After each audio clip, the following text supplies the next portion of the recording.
Hello student, आप सभी का हमारे यूट्यूब चैनल पर स्वागत है। हम कक्षा 12वीं का इतिहास पढ़ रहे थे, ठीक है। और इस बुक का नाम है भारत का इतिहास। और इस बुक का हम अध्याय 2 पढ़ रहे थे। और ये जो पाठ है, ये अध्याय 2 का पाठ 11 है।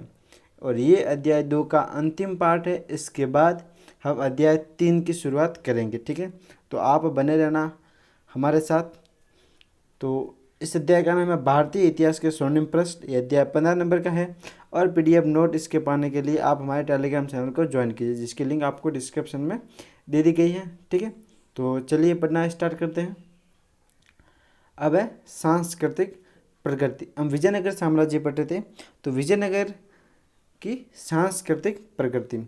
हिंदू शासकों की सत्ता के अधीन होने के कारण ये राज्य हिंदू धर्म और संस्कृति का केंद्र रहा। कौन सा राज्य? विजयनगर, ठीक है।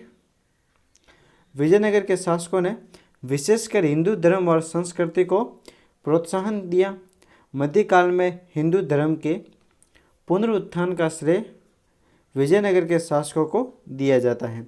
विजयनगर के शासकों में साहित्य, स्थापत्य कला, चित्रकला और संगीत कला आदि को प्रोत्साहन दिया।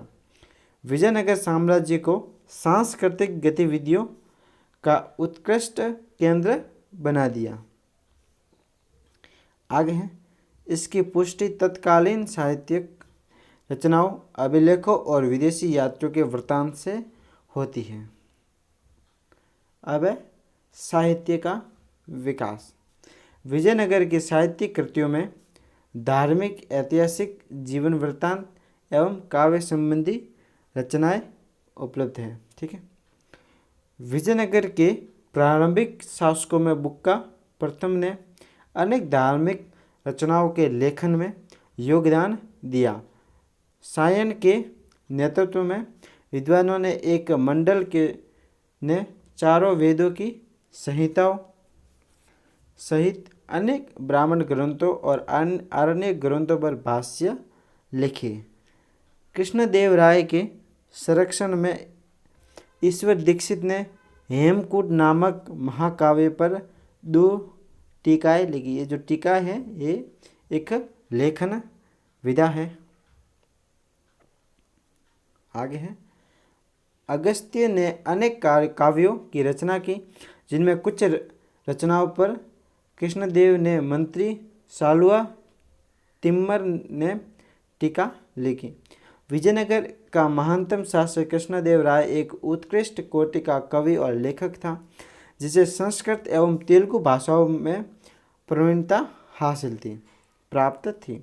उनकी तेलुगु रचना आमुक्त माल्यदम थी, जो तेलुगु भाषा में 5 महाकाव्यों में से एक है। कृष्णदेव राय ने संस्कृत में एक नाटक जाम्बवती कल्याणम की रचना की। अब है कला के बारे में देखते हैं। विजयनगर के शासकों ने स्थापत्य कला के विकास में भी प्रशंसनीय योगदान दिया। दक्षिणी भारत में मंदिर निर्माण कार्य शैली को चरमोत्कर्ष विजयनगर के शासकों के काल में ही प्राप्त हुआ। इस शैली के सर्वोत्कृष्ट उदाहरणों में देवराय द्वितीय द्वारा निर्मित हजारा मंदिर और कृष्णदेव राय द्वारा निर्मित विट्ठल स्वामी के मंदिर का नाम लिया जा सकता है। यह मंदिर चोल काल में विकसित द्रविड़ शैली में ही है, लेकिन इनमें कुछ नई विशेषताएं भी शामिल है। तो ये मंदिर है हजारा मंदिर, हम्पी। अब पढ़ते हैं इसके बारे में। आगे है, सबसे पहले हर मंदिर में मंडप के अतिरिक्त एक कल्याण मंडप का निर्माण किया गया। ये आमतौर पर मंदिर के आंगन के बाईं ओर बनाया जाता था। इसमें अत्यंत अलंकृत स्तंभों का प्रयोग होता था। इस मंडप में देवताओं के विवाह समारोह का त्यौहार मनाया जाता था। दूसरी विशेषता अम्मान मंदिर के रूप में देखी जा सकती है। आगे है, विजयनगर के शासकों द्वारा अनेक महलों एवं राजप्रासादों का निर्माण भी कराया गया, जिनमें से कुछ अवशेष साम्राज्य की राजधानी विजयनगर वर्तमान में कर्नाटक के हम्पी नामक स्थान में देखे जा सकते हैं। इन भवनों की दीवारों पर चित्रण के सुंदर उदाहरण देखे जा सकते हैं। इनकी विशेषता यह है कि इनमें विभिन्न देशों के रहन सहन को दर्शाया गया है।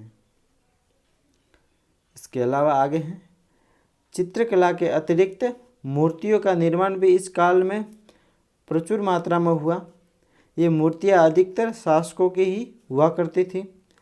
इनकी निर्माण पत्थरों को काटकर या कांसे को ढाल कर किया जाता था।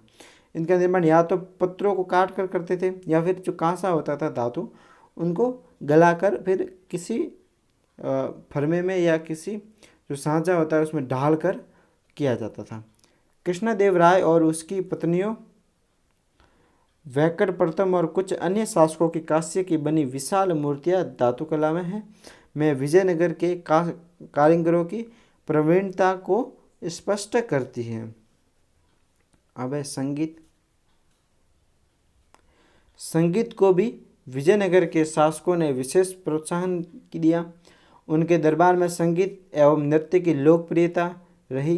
कृष्णदेव के दरबार में अनेक विख्यात संगीतकार, नायक और नर्तक मौजूद थे, जिन्हें उचित सम्मान और संरक्षण प्राप्त था। संगीत एवं नृत्य संबंधी सिद्धांतों की व्याख्या के लिए भी अनेक पुस्तकें लिखी गई। इनमें सर्वप्रथम सायन द्वारा रचित संगीत सार थी। मल्लिनाथ संगीत विषय के लेखक, जिन्होंने मल्लिकार्जुन के संरक्षण में प्रगति की, और उनके पोते राम अमात्य ने रामराय के संरक्षण में स्वरमेल कला निधि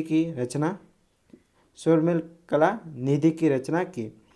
देवराय द्वितीय के दरबार में संगीतकार लक्ष्मी नारायण ने संगीत सर्वोदय पुस्तक की रचना की। किसने? लक्ष्मी नारायण ने। तो दोस्तों, वीडियो देखने के लिए धन्यवाद।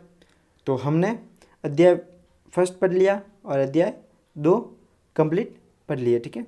तो कल हम स्टार्ट करेंगे अध्याय 3। तो अगर आपको ये वीडियो पसंद आए तो वीडियो को लाइक करना, अपने सभी दोस्तों के साथ शेयर करना, ठीक है। और अभी तक आपने हमारे चैनल को सब्सक्राइब नहीं किया है तो सब्सक्राइब जरूर करना। हम आपका पूरा सिलेबस करवाएंगे। 1-2 पार्ट पढ़ लिया, अब हम तीसरा पार्ट स्टार्ट करेंगे कल से, ठीक है दोस्तों। धन्यवाद, थैंक यू।